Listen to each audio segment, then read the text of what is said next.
Sir என்ன சொல்லியிருக்காங்கன்னு பார்த்தீங்கன்னா, நம்ம வெளியே பணம் சம்பாதிக்க எத்தனை வழி இருக்கு அப்படின்னு பார்த்தீங்கன்னா, ஒன்று வந்து நம்ம ஏதாவது ஒரு ஜாபுக்கு போகணும், கரெக்டுங்களா? இல்லைன்னா என்ன பண்ணலாம், ஒரு பிசினஸ் பண்ணலாம் நம்ம, சரிங்களா? இப்போ இந்த ஜாப் பிசினஸ் ரெண்டையும் பண்றதுக்கு நம்மளுக்கு என்ன தகுதி வேணும் அப்படின்னு கேட்குறாங்க. என்னென்ன தகுதி வேணும் அப்படின்னு பார்த்தீங்கன்னா, நம்ம வந்து ஒரு ஜாபுக்கு போகணும், நல்ல சேலரி உள்ள ஒரு ஜாபுக்கு போகணும் அப்படின்னா நம்மளுக்கு என்ன முதல் தகுதி வேணும், நல்ல படிப்பு இருக்கணும், சரிங்களா? குவாலிஃபிகேஷன் சொல்லுவாங்க. அது வந்து இருந்தால் தான் நம்ம நினைக்கிற நம்ம வருமானத்தை நம்ம எடுக்கக்கூடிய ஜாபுக்கு போக முடியும். ரெண்டாவது வந்து பார்த்தீங்கன்னா எக்ஸ்பீரியன்ஸ் வேணும்னு சொல்லுவாங்க, நம்மளுக்கு அனுபவம் வேணும், அப்பதான் வந்து நம்மளுக்கு வேலை கொடுப்பாங்க.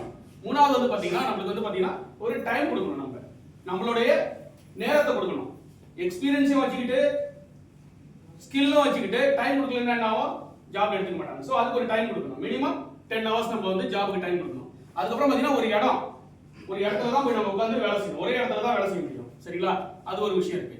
இவ்வளவு விஷயங்கள் இருக்கு. நம்ம ஒரு நல்ல ஜாபுக்கு போகணும் அப்படின்னா, பிசினஸ் பண்ணணும் அப்படின்னு பார்த்தீங்கன்னா நம்மளுக்கு வந்து பார்த்தீங்கன்னா ஃபர்ஸ்ட் என்ன தேவை இருக்குன்னாங்க, முதலீடு பண்ணணும், சரிங்களா? நம்ம எவ்வளவு முதலீடு பண்றோமோ அதுக்கேற்ற மாதிரி தான் வருமானம். ஆனா அது கேரண்டி இல்லை, கரெக்டுங்களா? நிறைய ரிஸ்க் இருக்கு, நிறைய காம்படிஷன் இருக்கு. இன்னைக்கு நிறைய பிசினஸ் பாத்தீங்கன்னா ஓபன் பண்ணி 1 yearல க்ளோஸ் பண்ற பிசினஸ் இருக்கு, 5 yearsல க்ளோஸ் பண்ணிருக்காங்க, 100 years நடந்த பிசினஸ் கூட 6 months க்ளோஸ் பண்ணிருக்காங்க. அந்த அளவுக்கு வந்து காம்படிஷன் இருக்கு. சோ இந்த ரெண்டையும் தாண்டி ஆர்சிஎம்ல நமக்கு வந்து பாத்தீங்கன்னா என்ன ஒரு பெனிஃபிட் இருக்கு அப்படின்னு பாத்தீங்கன்னா, ஆர்சிஎம்ல வந்து பாத்தீங்கன்னா உங்களுக்கு எந்த விதமான குவாலிஃபிகேஷனும் அவங்க கேட்கறது இல்லை, சரிங்களா? நம்ம வந்து எல்லாரும் அந்த கேஒய்சி ஃபில் பண்ணிருக்கோம், அதுல ஏதாவது என்ன குவாலிஃபிகேஷன் எஜுகேஷன் ஒன்று அவங்க கேட்கல, எக்ஸ்பீரியன்ஸ் கேட்கல, எதுவுமே கேட்கல.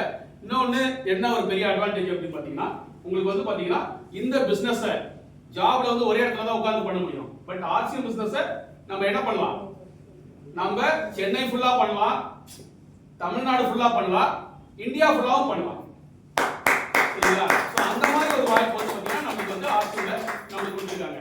அதுக்கு ஒரு உதாரணம் நான் சொல்றேன். நம்ம இப்போ இருக்கிறது தமிழ்நாடு. எனக்கு காஷ்மீர்ல ஒருத்தர் பொருள் வாங்கிட்டு இருக்காரு, அவர் அங்க வாங்கி சோப் வாங்கி பல் தேய்ச்சி குளிச்சாருன்னா இன்கம் நம்மளுக்கு வரும். சோ அந்த மாதிரி ஒரு நெட்வொர்க்ல தான் நம்ம இருக்கோம் அப்படின்றது தான். அந்த இடத்துல என்ன பண்றாங்கன்னா, ஜாப்ல ஒரே இடத்துல தான் நம்ம பிசினஸ் பண்ணுவோம். பட் இங்க வந்து பாத்தீங்கன்னா நம்மளுடைய ஜாப், இந்த ஜாப் நீங்க எடுத்து பண்ணா கூட இந்தியா ஃபுல்லா இந்த இது பண்ணலாம். அதுக்கப்புறம் பாத்தீங்கன்னா இங்க வந்து நம்ம பிசினஸா பண்ணும்போது நம்மளுக்கு வந்து பாத்தீங்கன்னா இன்வெஸ்ட்மெண்ட் எவ்வளவுங்க, 0 இன்வெஸ்ட்மெண்ட். இங்க இன்வெஸ்ட்மெண்டே கிடையாது.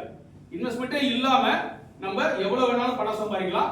எப்படி அப்படின்னா, நம்ம ஜொமேட்டோ, அதுக்கப்புறம் பாத்தீங்கன்னா நம்மளுடைய அமேசான், இவங்கெல்லாம் எப்படி நெட்வொர்க்ல பணம் சம்பாதிக்கிறாங்களோ அதே வாய்ப்பை நம்ம கம்பெனி ஆர்சிஎம் நமக்கு கொடுத்துருக்காங்க.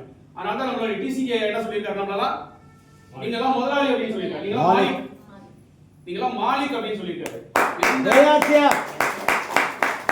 நீங்க ஜாப்ல போய் உட்காரும் போது, ஒரு ஜாப்ல ஒரு கம்பெனில போய் உட்காருங்க, நான் தான் மாலிக்னு என்ன பண்ணுவாரு, கெட் அவுட் அப்படின்றாரு, சரிங்களா? ஆனா இங்க நம்ம டிசிக்கு நீங்க தான் மாலிக் அப்படின்றாரு. அப்ப அது பெரிய பாராட்டு.